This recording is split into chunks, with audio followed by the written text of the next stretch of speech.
Today on the Modern Motherhood Podcast, I have someone I'm so excited for you to meet. Her name is Vivian Mabuni, and you're probably familiar with her if you've been part of the IF group, if you've been watching what's going on there and some of the curriculum they've been doing. She's in those parts. She is the author of several books and a really sought voice in terms of helping us connect again to an intimate relationship with God. And so, Vivian, thanks so much for being with us today. Oh, Julie, I'm honored to be with you. Now, you're out in the California area, correct? Paint us a picture of what your life is today. Wow. I live in Southern California between LA and San Diego. So, anything under 72 degrees is cold and over 78 is hot. Someone has to live here. Yeah, somebody's got to do it. Yes, suffering for Jesus. I am the mother of three. My oldest son is 25.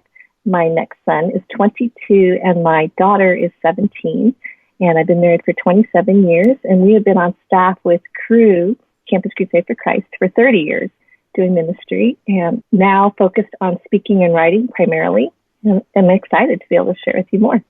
So give us some backstory on Campus Crusade for Christ. I know there are people who are very clear on what that is, and then people who aren't as familiar with what that ministry is. So tell us again, refresh our memories on what that is and why the name changed to Cru, and then how you became involved in that. Well, for me, Cru, formerly Campus Crusade for Christ, has been around since 1951. Started on the UCLA campus with Dr. Bill and Vonette Bright. They're famous for the 4 spiritual laws. They were seeing so many people come to Christ on the UCLA campus. Back then in the 50s, there weren't parachurch organizations, and there was a whole generation being lost that were no longer attending church. So they began evangelism and discipleship, and Henrietta Mears was very influential in shaping them, as well as Billy Graham and the president of Navigators. So they were a part of this incredible revival that was taking place, so much so that at noon on the UCLA campus, the bell chimes still play hymns, which is directly correlated with the influence of Campus Crusade back there. So what began as a campus ministry has now spread across the world, I think in over 100 countries, with every imaginable ministry. The main thrust has been campus with college students, but there's also ministries that have spun off from there, like Family Life, and some wonderful ministries in the inner city, every facet of society. So that is a little bit about Cru. I got involved as a college student. So I did not grow up in a Christian home. And when I went away to college, I was looking for a place to land that would be with people of similar hearts that wanted to walk with the Lord. And I was so fortunate at the University of Colorado in Boulder to be part of the heyday. I mean, we probably had 400 students involved in the ministry there. And I just ended up majoring in Cru and minoring in marketing. So, so I initially had, wanted to take 2 years and do, just get some more ministry experience and then maybe go to law school, and 2 years turned to 30. No, that's awesome. And, tell me about, because you're a statistical anomaly. We know that from a lot of the research that's been done by Barna and by Pew Research that for a lot of people, if they are not more solid in the faith by the time they're 12, 13, 14 years old, the odds that they're ever going to get to that place in faith are pretty slim. So someone who hasn't grown up in a Christian home, who goes to college and finds faith, now that is an anomaly. So what was that journey like for you? What propelled you for looking for a faith and looking for that community that you ultimately found? Well, for me, I had actually come to Christ in high school and then tried to live this Christian life of what I knew. So I went to youth group because there were cute boys. I knew all the pure motives. I knew Christians read the Bible, so I drove myself to the mall and I purchased a Bible and tried to read it by myself. It didn't make any sense. It was really dull and boring. I tried praying. I tried putting on externally what I thought was Christian stuff, and then was failing miserably and was more frustrated than before becoming a Christian, because now I knew right from wrong, and before I just lowered the standards. So that kind of caused me to think, well, maybe it's just a phase I'm going through. So I was really ready to toss it. And then my dad went through midlife crisis right before my senior year in high school. And after the sports car and his perm, We moved to Hong Kong from Boulder after 17 years in Boulder to Hong Kong. So that really rattled me and really caused me to evaluate my relationship with God. And he just so sweetly and undeniably met me in Hong Kong, of all places. And there I was discipled, got grounded in my faith. So by the time I was ready to hit the college campus, I was looking. I wanted to maintain a fresh faith. The amazing thing doing 28 years of campus ministry, what I love is that this generation of young people, when they enter into relationship with God in college, and even those who've grown up in a Christian home, so many of them get solidified because they're owning their own faith. So they're no longer going to church because their parents were making them. They're making the choice to get up early on a Sunday morning to attend church or to be involved in a Bible study. And over and over, I've seen lives that have been changed so much so that it really changes the trajectory. So those 4 years influenced the next 40. And so it's been a joy because now that I've, been with these students who are now parents, right, who are now ones who will be listening to this podcast, it's been such a joy to see how those years were so formative. They were like a greenhouse that helped them to get the root system, learn to be self-feeders, learn some skills in sharing their faith and multiplying their faith. And so even just a couple weeks back, I was speaking at MOPS, and there were several moms that had been involved with Cru and were now involved with MOPS and reaching out to their community, inviting other moms into their MOPS groups. So it's just so fun to see. I mean, there's just no telling what happens in a person's life when they begin to walk with God fully. Wow, what a legacy. And I love your statement about your dad's midlife crisis going from, the new car and the perm. I'm like, wow, that's amazing. So, but you referenced that you had grown up really as this American kid in Boulder, Colorado, but now you go back to Hong Kong. You have Asian background and ethnicity. Mm-hmm. And so talk about that collision of those cultures and what that has been like being a person straddled between two cultures and then exploring this faith at the same time. Yes. So probably some of your listeners, and you might be familiar with the term third culture kids. That's mm-hmm. like missionary kids who, are living in a host country, who are from another country but don't feel like they fit in either, and they're third culture. That's very true of Asian American experience. So one of the examples that I use is if you take a peach and a plum and you cross them, you get a nectarine. And a nectarine is neither peach nor plum, but it draws traits from both. So that is the tension that I feel, because I didn't feel like I fit in Boulder, surrounded by, so many Caucasian people. But then standing in the streets of Hong Kong, I think in English, I dream in English. My deepest feelings can only be expressed in English because I'm American. And so I don't fit in there either. And my value system and the way that I view and approach life is very different. So it's a combination.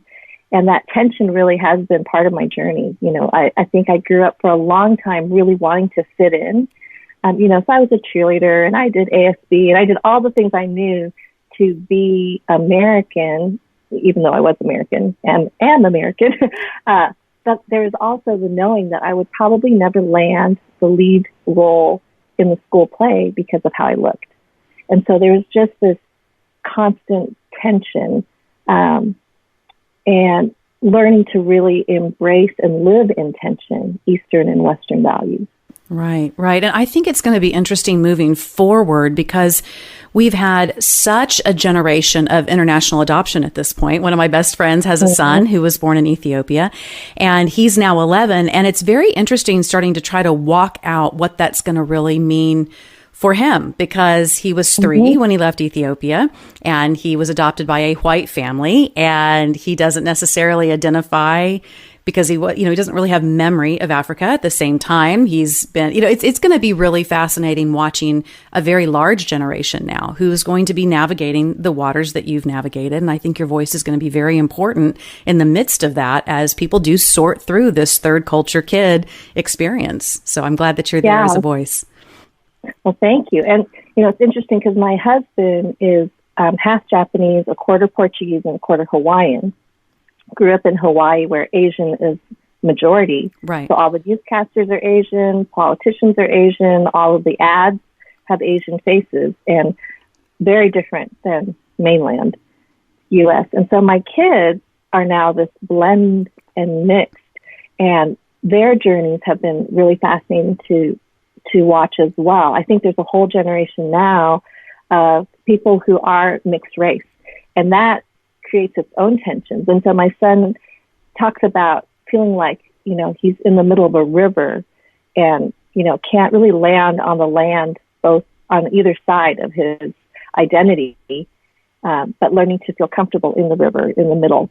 So the landscape of the U.S. right now is changing. And so the kindergarten class of 2015 is composed of 50% ethnic minority children.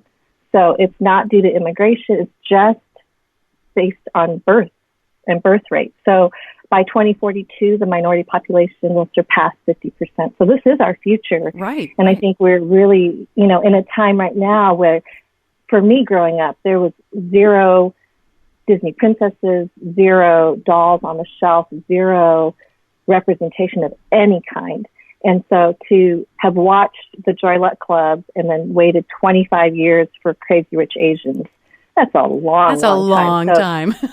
It's way too long. And so I do think that perception is reality, in that when we do not see representation in authors and speakers and television and all of those places, then whatever we watch, we start to believe is true. So, there's this sense that, all Asians know Kung Fu. Well, no, they don't. And they're not all good at math. I am one of them. So, just these preconceived notions of, whenever there is an Asian portrayed in media, they're either the villain or they're really nerdy and socially awkward, and they all wear glasses and they all love their math problems. And that's just so limited. And so I really feel especially burdened to help raise up this next generation of Asian American Christian women leaders to be able to lead out in their places and spaces. And unfortunately for me, I'd never seen an Asian American woman on main stage speaking at any Christian conferences ever. Mm-hmm. And I did end up telling, the folks at IF, I was like, I think I'm the first Asian American woman on a main stage at a large Christian women's conference. So never in Women of Faith or Propel or Passion or Catalyst or MOP, any of those stages has there been an Asian American woman. And I was like, wow, it's 2019. Yeah. I really want to see this change. It's beyond time. Yeah, absolutely. I think that's so powerful to note, because I think sometimes, we don't necessarily mean to bring an exclusion, but you have to be so intentional about inclusion. And when we're not intentional, and when we don't take a good snapshot and say, who's missing from this picture? We can absolutely, unintentionally, but we can miss the ball over and over and over. And so I'm so glad that you're in there saying, hello, let's talk about how historic this is in 2019. Come on, people. And I think we experience that in our churches as well, because there's definitely a difference between putting, a really multi-ethnic worship band and actually having ethnic minorities speaking into direction and leadership. So I think that that's really where the rubber meets the road. And it begins, I think, really in the place of relationship. So my challenge everywhere I go is, if your Instagram feed looks like people just like you, change that. And that's even to Asians. Like, if you're only hanging out with Asian Americans and that's your only people group, change that, because our lives will be more enriched as we spend time with people who have different backgrounds and experiences and seasonings and flavors and all of that. It's just, we get a more robust picture of who God is as we interact with people who are made in his image. Absolutely. I love that. And amen. We'll be back in a moment with Vivian. You are so appreciated, my friend. When I talk with our content coordinator, Rebecca Beckett, and with our producer, Donna Toti, we are just blown away by your response to the podcast, the way you tune in. And we want to make sure that we are bringing you the guests and content that encourage you in your life and who help give you the tools and information It'll help you grow in your parenting, your marriage, your work life, and your spiritual walk. So be sure and subscribe to the podcast wherever you get your podcasts, and get in touch with us at All Mom Does on the socials and at allmomdoes.com. We're pulling together new interviews and content for you, and we want to hear from you. So leave us your comments, your questions, and your suggestions when you head to allmomdoes.com. So we've identified that this is one lane in your experience of being part of Crew and being part of IF and being this really powerful communicator and writer, is really looking for those inclusion moments. What are some other things that you notice in your work with women from those college years, those nascent, really trying to solidify those relationships, up now to those women that you've had some time with who are now married and having kids? What are some of the key issues that you're seeing amongst women today? You know, what I'm observing as I'm spending time with women from coast to coast nowadays, first of all, without question, women are remarkable. I had the privilege of going to Rwanda in 2017 and met women there who literally walk 2.5 hours with a baby on their back to get to the sewing center to learn a skill, that will help provide schooling for their children in the future. I mean, women are remarkable. From the beginning of time, from Jesus' time, being the very first to witness the resurrection and, never denying him or abandoning him in any way. They were faithful to him, and he was good to women.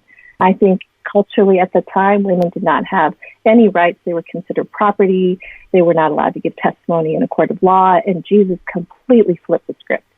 I think women don't know that these days across the country. And so that's part of what I'm seeing, is that as women hear how important they are to the furthering of the kingdom of God, I see their eyes start to light up. And their participation comes in the ways that they are naturally wired, the way God has actually formed and made them.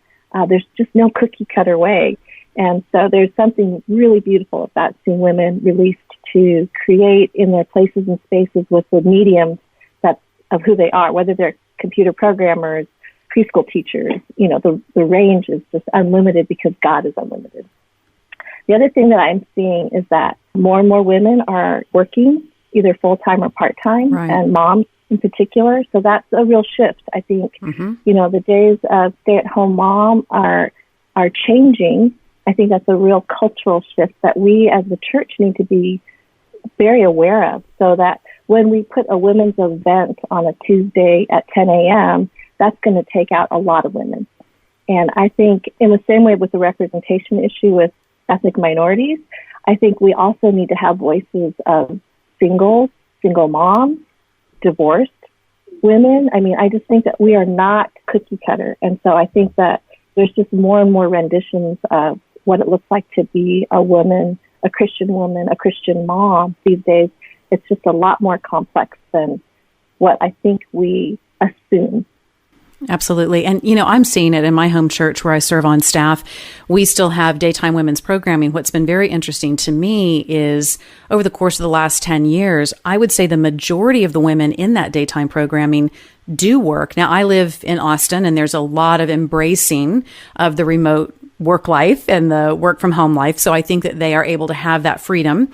And I tend to have a lot of women who are either entrepreneurs or are realtors, or women who are able to have a little bit more control over their work schedule and prefer the daytime thing. And we do have nighttime programming as well, which has its own set of unique challenges, because for moms who've been gone all day, they don't necessarily want to be away from their children in the evenings. And so we're always just trying to massage that thing of trying to figure out when are the right times and spaces and days for women to be able to come together in community. And I don't think we've cracked the code. I feel like right now we're just having to offer a whole lot of things at a whole lot of times and see what happens. But one thing that has been interesting is even trying to break down the stereotypes of, well, if you're one of the women who gets to go to the daytime thing, well, then you don't have to worry about money and you're one of those stay-at-home gals. And there's sort of this weird stereotype that we put around a lot of it, even within women's ministry, about who has access and ability to do certain things and who doesn't. And we're trying to really break a lot of that down, that we are all in this thing together. Whatever season we're in, whatever we're walking through, whether you're a single mom or you're recently divorced or you've been married a long time, you've never been married, or you are stay at home or you're not stay at home.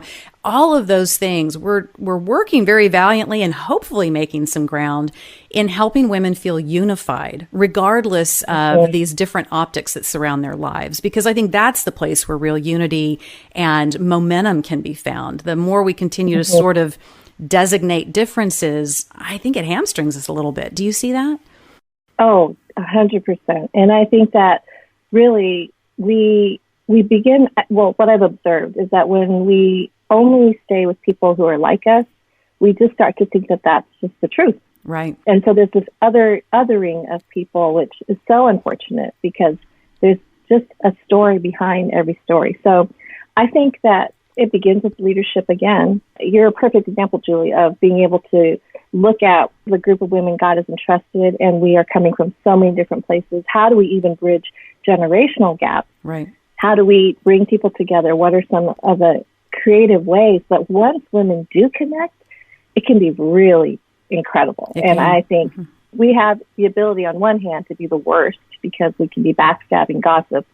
Women have been deeply hurt by other women, and that is so there's a hesitancy to do women's events. And on the same hand, or on the other side, there's also the ability for us to rally and to support one another in ways that, I'm a cancer survivor, breast cancer survivor, and I can't tell you how many times my husband would have been with me, at an appointment or something like that. But I remember even meeting someone in the restroom when I still had my headscarf on, so I was going through chemo at the time. And she looked at me, with such kindness, and she said, are you going to do some chemo treatment right now? And I said, yes. And she goes, what for? And I said, breast cancer. And she just hugged me. She goes, I'm a survivor. I just want to just encourage you. And so my husband saw that because we walked out of the bathroom, best buddies. Of course, yes. So my husband saw that. And he just said, man, I just can't picture men like hugging and high-fiving, connecting over prostate cancer. Like men just don't connect like that. You know what I mean? So I just think, we do have the ability to rally creatively and support one another so that we are connected, so that the working mom has a friend who's a stay-at-home mom who can pick up the kids, or go on the field trip on her behalf, or whatever it is where we do it together. And I think that's one of the most beautiful pictures of the body of Christ, and how, I think my cancer journey actually shifted how I read scripture. So in, Hebrews 12:1 and 2, it says, therefore, since we have so great a cloud of witnesses surrounding us, let us run the race with endurance, fixing our eyes on Jesus, all of that. And I used to read it very individualistically, like, this is my race, my lane. I keep my eyes focused on Jesus, and run with endurance. And then I started reading like, therefore, since we have so great a cloud of witnesses surrounding us, let us also run it with endurance the race set before us, fixing our eyes. So it's like, even the scriptures are written with community in mind. Right. And so my biggest encouragement to even the moms, especially the young moms who, in this day of Instagram, it's like really everyone has a pile of laundry, 15 feet high. Goldfish crackers are squished into the carpet right now. It's just invite someone over into the mess. It doesn't have to be Pinterest perfect and Magnolia lovely. If you have a box of mac and cheese, just invite your friend over, let the kids play, and just connect. Because I think that when we are seen and known, that helps us to have the courage to walk into the new places that God has for us. Absolutely. And I do think there is a responsibility on each of us to be the one seeking community.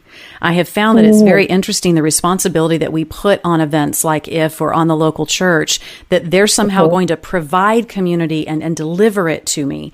And, we can do what we can do, but at the end of the day, it really is on the person to go and seek that out and to invest in the idea of community, because it's not something somebody can confer on you. It's something that you have to actively participate in.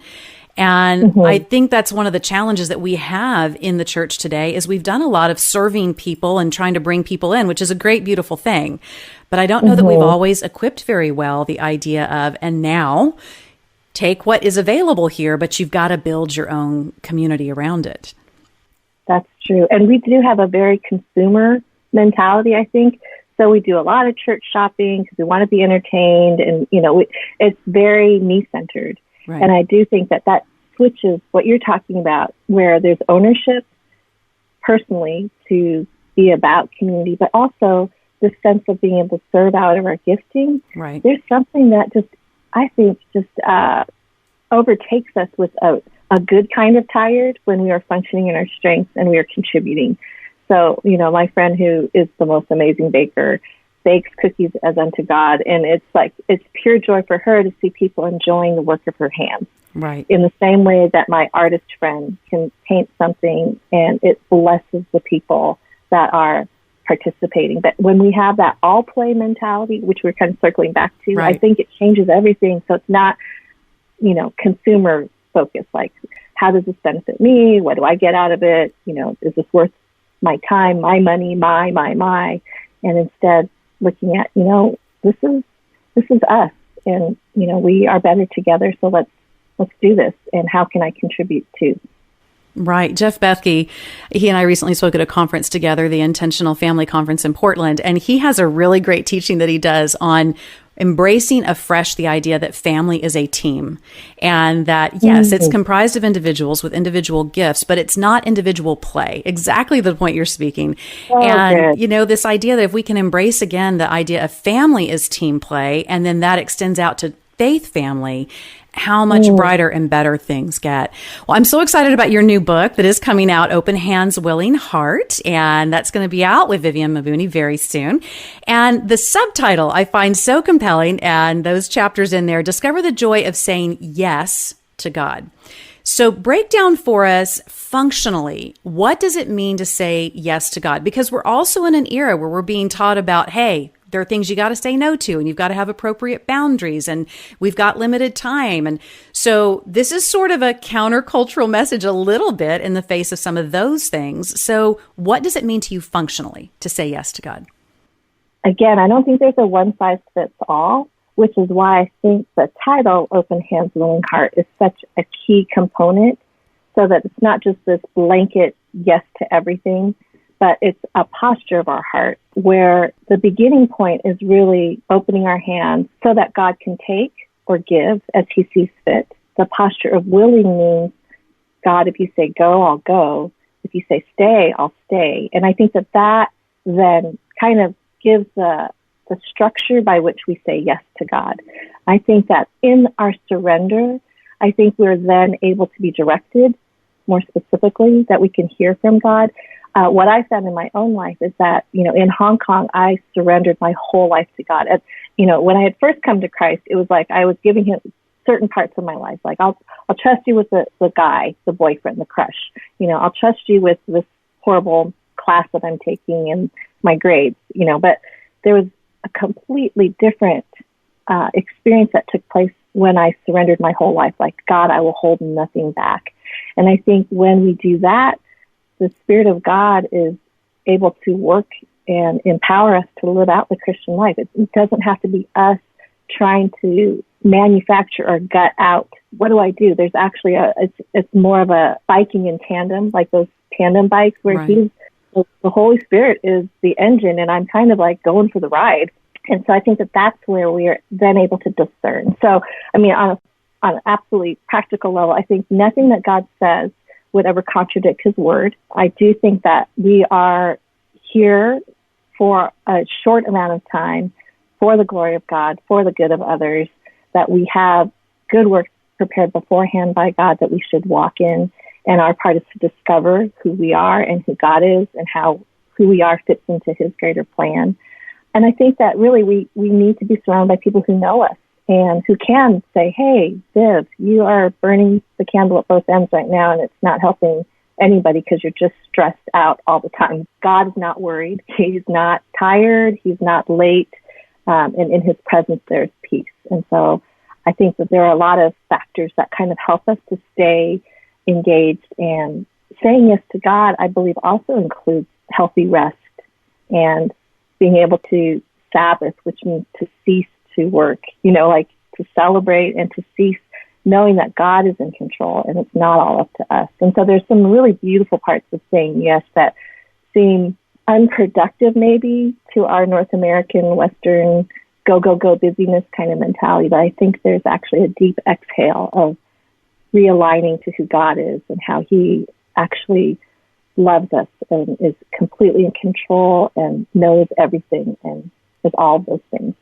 I love that you make that distinction, because I think a lot of times when we hear the phrase saying yes to God, we immediately believe it's going to be an exhausting, tiring, resource draining denial of the self. And sometimes there absolutely is.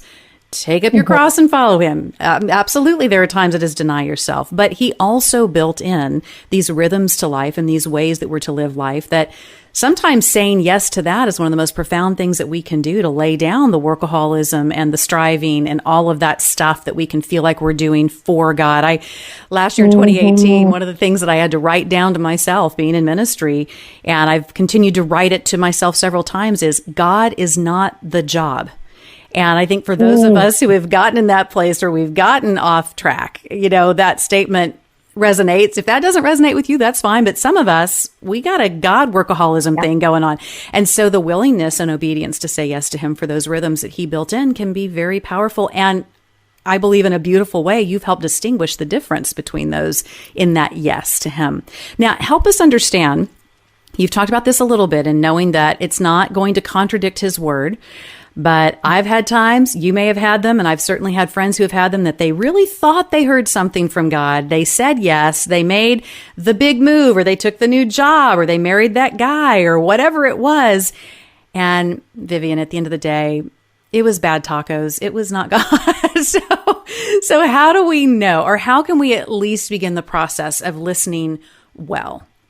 Well, the beautiful part is that God is a God of redemption, and we don't see the end of the story. And so even in the colossal mistakes, he is able to work out all things. And so for those who really feel like they've blown it, and I think all of us can look back to things that we have regret over and thought it was for God. I think that what's beautiful is that his grace is so vast, and his goodness and his overarching plan are for our good. So I would say there's a few things that I would probably encourage women to take a look at. Sometimes it takes more faith to go inside than it is to go and serve in some crazy capacity in the slums of Haiti. That Absolutely. is, definitely a faith step for some, to leave the comfort zone and go be uncomfortable for a time or a long time. But sometimes, and I think this is true in my own life, to look inside at what is the driving force. Why do I feel that I have to perform like I'm doing? Like that untangling sometimes requires more faith for me than to go and help other people. And I think having a therapist, also known as a paid friend, is a very good investment. Right.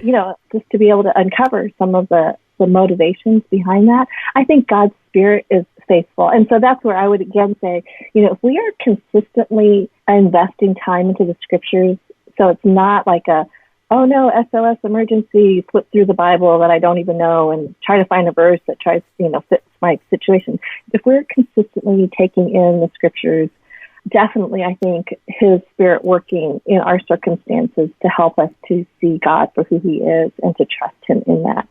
So bad tacos are bad tacos. But life is not about avoiding all the bad tacos. That's great. So I think that there are lessons that we can only learn in the wilderness and only learn through going through the hard times that come about because of bad choices. Because we have bad choices not only that we make, but that other people have done to us that we live the consequences of, that we had nothing to do with, but we are living out that consequence. And so I think open hands, willing heart also means, okay, God, how is it that you can keep my heart tender?